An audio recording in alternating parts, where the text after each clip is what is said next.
Friends and ఫ్యామిలీతో weekends కి farm house కి వెళ్ళి ఎంజాయ్ చేయాలనుకుంటే వెంటనే డోసే యాప్ ని డౌన్లోడ్ చేసుకుని బుక్ చేసుకోండి.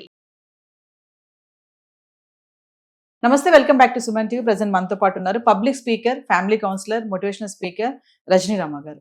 నమస్తే మ్యామ్. నమస్తే నవీన. మేడం, మల్కాజ్గిరిలో జరిగినటువంటి ఇన్సిడెంట్ ఎంత దారుణం అంటే పేరెంట్స్ పిల్లల్ని చంపడం అనేది మనం చాలా వీడియోలో మాట్లాడుకున్నాము. అంటే ఆ రిలేషన్, ఆ బంధం అనేది మర్చిపోతున్నారు. ఒక సాడిస్ట్ లాగా తయారవుతున్నారు, సైకోల్లా తయారవుతున్నారు. పేరెంట్సే కన్న పిల్లల్ని చంపుకుంటున్నారు.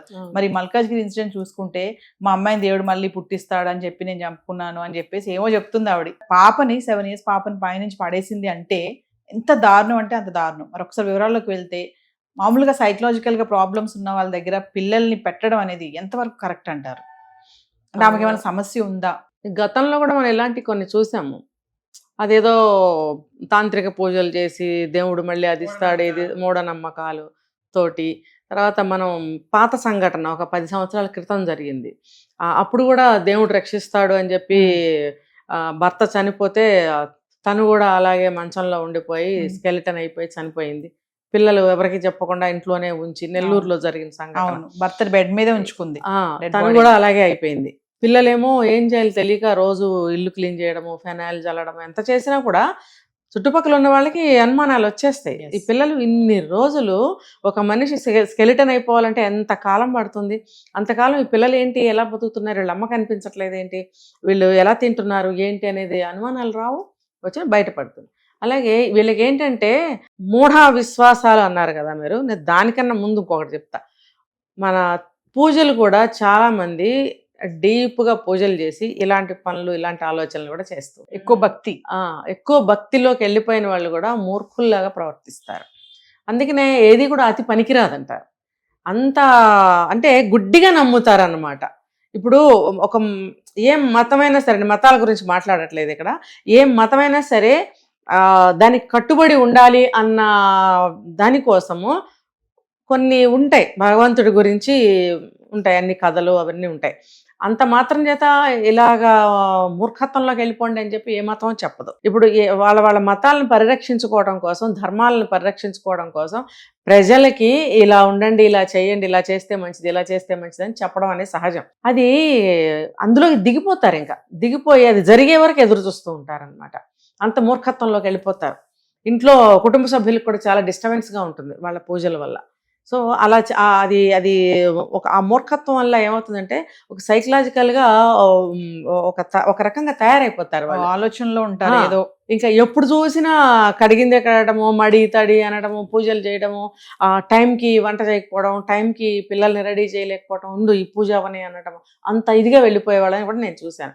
దానివల్ల ఫ్యామిలీ ఫుల్ డిస్టర్బ్ అయిపోవడం, గొడవలు, తగాదాలు, తన్నులాట్లు, కొట్టుకోటాలు ఇన్ని జరిగిపోతున్నా కూడా వాళ్ళది మానరు. ఎందుకంటే అది సైకలాజికల్గా ప్రాబ్లమే వాళ్ళకి. ఎందుకంటే అలా తయారైపోతారు. అందులోకి వెళ్ళిన తర్వాత అందులో కూరుకుపోయినప్పుడు దాని గురించే 100% కరెక్ట్ అని చెప్పి మాట్లాడతారు. మరి సైకలాజికల్ ఫీలింగే కదా అది. అలా కూడా ఉండకూడదు. అది కేవలం భక్తి పరంగా మాత్రమే కాదు, ఫర్దర్గా ఎవరితో ఎలా బిహేవ్ చేసినా, ఒక పని చేసినా కూడా అందులో కూడా ఆ వెరితనం అనేది కనిపిస్తూనే ఉంటుంది. ఏదన్నా ఒక మాట రూపంలో కానీ, ఒక పని రూపంలో కానీ అది కనిపిస్తూనే ఉంటుంది. అది వాళ్ళకి ఓకే కరెక్ట్. యువతల వాళ్ళకి ఏంటి మెంటల్ తరంగా మాట్లాడుతుంది, మెంటల్ తరంగా బిహేవ్ చేస్తుంది, పిచ్చా అని అనుకుంటూ ఉంటాము. కానీ సైకలాజికల్గా అది ఒక ప్రాబ్లమే. అలాంటి వాళ్ళకి ఇప్పుడు ఈ పాప ఉంది మల్కాజ్గిరి, తను కూడా ఏదో దేవుడు మళ్ళీ పుట్టిస్తాడని ఏదో ఒక అనుకుంటుందని అన్నారు. మరి ఇది కూడా అటువంటిదే కదా. సరే నీకు పుట్టిస్తే ఉంచుకో, మళ్ళీ ఇంకోళ్ళు కానీ ఏమైంది ఇప్పుడు. కానీ మరి దానికోసం పిల్లని చంపేయడం ఎందుకు అంటే అక్కడే అర్థమవుతుంది. సో ఆవిడ మెంటల్గా సరిగ్గా లేదు, ఆవిడ సైకలాజికల్గా ఆవిడకి ఏదో ఫాల్ట్ ఉంది. అలా ఉన్నప్పుడు ఇంట్లో సభ్యులు ఎవరుంటారో వాళ్ళు డాక్టర్కి చూపించడము, ట్రీట్మెంట్ ఇప్పించడం అనేది ఖచ్చితంగా చేయాలి. ఇంకా వాళ్ళు చేస్తున్న ప్రతి పనిని మనం ఒక కంట కనిపెడుతూ ఉండాలి. మళ్ళీ మనం కనిపెడుతున్నట్టు వాళ్ళకి తెలియాల్సిన అవసరం లేదు. అప్పుడు ఇంకోలాగా ఉంటుంది మళ్ళీ వాళ్ళ బిహేవియర్, ఒక గిల్టీగా తయారవుతారు అక్కడ. అలా కాకుండా వాళ్ళకి తెలియకుండా మనం ఒక కంట కనిపెడుతూ ఉండటము చూసాం. అక్కడ వంటలో ఏదో పురుగుల మందు ఏదో వేసి తాలింపులో ఆయిల్ అయిపోయి మరి భర్త చనిపోయాడు, తను చనిపోయింది. అంటే మెంటల్ కండిషన్ కరెక్ట్గా ఉంటే తను చూసి ఆలోచించి ఇది ఏ ఆయిల్ అని చెప్పి వేస్తుంది కదా. ఏది ఉంటుంది, ఎక్కడికో పురుగుల మందు అంటే ఇంట్లో ఉంటుందా చెప్పండి మరి. అది ఎక్కడ ఉంటుందో మరి తెలియదు. అక్కడికి వెళ్ళి అది పట్టుకొచ్చి చేసింది అంటే తన మానసిక స్థితి సరిగ్గా లేదు, ఏం చేస్తుందో తనకి తెలియటం లేదు.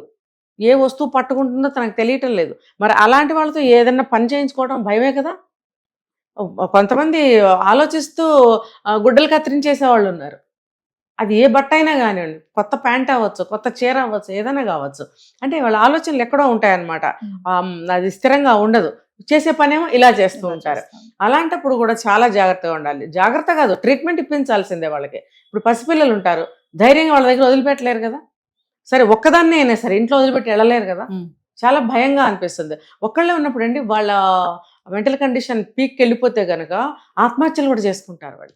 ఇలాంటి సంఘటనలు కూడా మనం చూసాం, విన్నాం.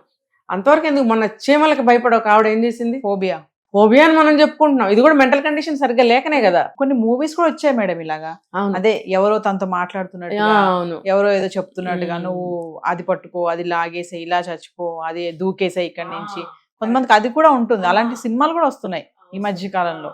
సినిమా చూస్తూ ఈ ఒక కేసు మనం చూసాం ఆ మధ్య కాలంలో కదా. కరెక్టే. అంటే వాళ్ళ మైండ్ అలా పనిచేస్తుంది. అది నన్నే చేయమంటున్నారు అన్నట్టుగా తీసుకుంటారు వీళ్ళు. చాలా డేంజర్ అన్నమాట.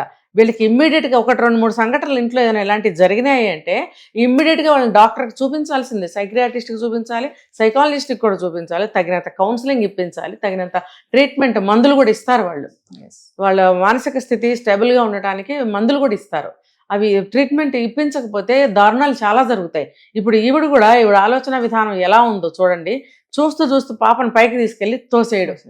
మామూలుగా అయితే ఎవరు చేయరు కదా. తర్వాత మళ్ళీ ఏడుస్తుందంట. ఏడుస్తుంది. ఎవరైనా కక్షదారులు అయితే చేస్తారు కానీ ఇలాంటి కండిషన్లో తల్లి అయితే చేయదు ఇలాంటి పని. అంటే స్పెషల్ కండిషన్స్లో మొన్న ఆ మధ్య ఎవరో అక్రమ సంబంధం పెట్టుకుని పిల్లాడు అడ్డం వచ్చాడని పైనుంచి తోసేసారు. ఆ కండిషన్స్ వేరు, ఇప్పుడు ఈ కండిషన్ వేరు. మరి అది అక్రమ సంబంధం పెట్టుకుని పిల్లవాడిని తోసేయటం అనేది అది ఎవరు కనిపెట్టలేకపోయారు ముందు. అలా చేస్తుందా భార్య అని ఎవరికి ఊహ కూడా రాదు, కన్న తల్లి కదా అని. ఇక్కడ రావాలి. ఈవిడ బిహేవియర్ ఇంట్లో తేడాగా ఉంటున్నప్పుడు ఈవిడ్ని చూపించాలి, ట్రీట్మెంట్ ఇప్పించాలి. కొంతమంది తాహత లేకనో ఏముందిలే ఇలాంటి అట్లే అనో, కొంతమంది ఏం చేస్తారు దీనికి ఏంట్లే ట్రీట్మెంట్ ఇప్పించే, ఉంటే ఎంత పోతే ఎంత అన్నట్టుగా ఆలోచించే భర్తలు కూడా ఉంటారు. ఇందులో ఏదైనా కావచ్చు. ఏది ఏమైనా సరే ఇప్పుడు ఆ పాపకి నష్టం జరిగింది కాబట్టి ఇలాంటి వాళ్ళు ఇంట్లో ఉంటే ట్రీట్మెంట్ ఇప్పించాలి. వాళ్ళ మీద ఒక నిఘా పెట్టాలి. ఒక మనిషి కేర్ టేకర్ స్తోమత ఉంటే ఒక కేర్ టేకర్ని కూడా పెట్టాల్సిన ఆవశ్యకత ఎంతైనా ఉంటుంది అనమాట. లేకపోతే ఇది నెక్స్ట్ ఏమవుతుందంటే పిచ్చిలోకి వెళ్ళిపోతుంది. అప్పుడు ఏం జరుగుతుందో ఎవరికి తెలుసు కదా. అప్పుడు అంత స్టేజ్ వచ్చే వరకు కాకుండా మొదట్లోనే ఏదన్నా మానసికంగా దేనికన్నా భయపడుతుందా, మానసికంగా ఏదన్నా వర్రీ అవుతుందా, లేకపోతే గతంలో ఏమైనా సంఘటనలు అని పట్టి కుదుపుతున్నాయా, ఇలా ఎందుకు బిహేవ్ చేస్తుందని మనం స్టడీ చేయాల్సిన అవసరం ఉంటుంది. వెంటనే ట్రీట్మెంట్ ఇప్పించాలి. ఇంట్లో అందరూ కూడా కనిపెడుతూ ఉండాలి. పిల్లల్ని ముఖ్యంగా వాళ్ళకి దగ్గరికి వెళ్ళనీయకుండా జాగ్రత్తగా సాధ్యమైనంత వరకు తను ఉన్నప్పుడు తల్లి దగ్గరికి పంపించవచ్చు. తన ఇంట్లో లేనప్పుడు మాత్రం ఆ పాపని అక్కడ ఉంచటం అనేది మంచి పద్ధతి కాదు, అది సేఫ్ కాదు. ఇంకొకటి తినే పదార్థాలు కూడా చూసుకుని తినటం మంచిది. నన్ను అడిగితే వంట దగ్గరికి వెళ్ళనివ్వకపోవటం మంచిది. దగ్గరలో కూడా అలాంటివి వేరే ఏం పెట్టకూడదు కూడా.